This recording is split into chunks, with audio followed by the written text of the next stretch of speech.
COP29 has just come to an end in Baku in Azerbaijan, and it has correctly been pointed out across the movement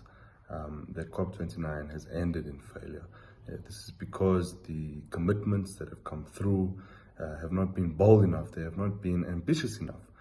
to meaningfully address the major crisis of our time, or to avoid and mitigate the worst impacts of the crisis of climate collapse that we are currently in.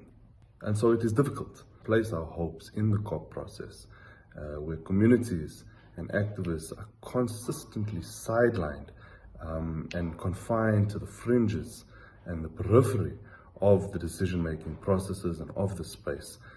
where our interests, where our needs, and where our aspirations for a fundamentally different world are consistently ignored, overlooked, and undermined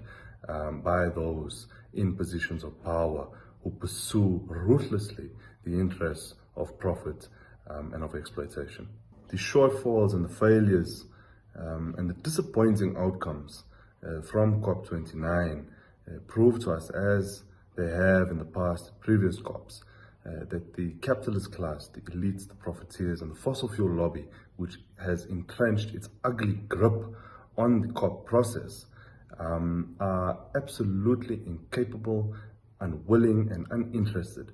in taking action to meaningfully resolve the crisis of climate collapse and to meaningfully chart the path and chart the way forward to build a fundamentally different world, one in which we are not faced by existential crisis and existential threat, one which is free from exploitation and oppression.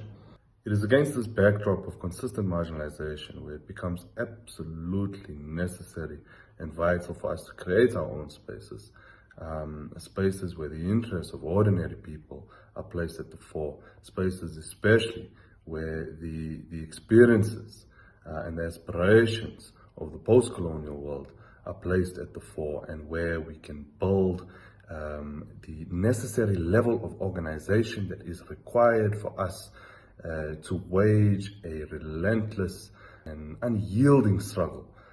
for liberation against the capitalist class, against the system of oppression which they benefit from and which they uphold. I had the absolute privilege of attending the anti-COP event this year, which took place in Oaxaca in Mexico, just prior to COP kicking off in Azerbaijan. This was an event which saw indigenous organizations, community-based civic organizations, youth groups, and comrades from across the left, and primarily, of course, representing over 40 different countries across the broader and so-called global south. And here, finally, was a hopeful space, one in which the interests of ordinary people, the interests of marginalized, vulnerable, impacted communities across the post-colonial world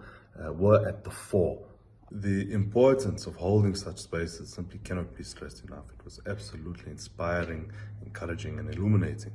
to be able to learn from comrades there around their experiences, their struggles, and the ways in which our struggles intersect and connect, and drawing out those lessons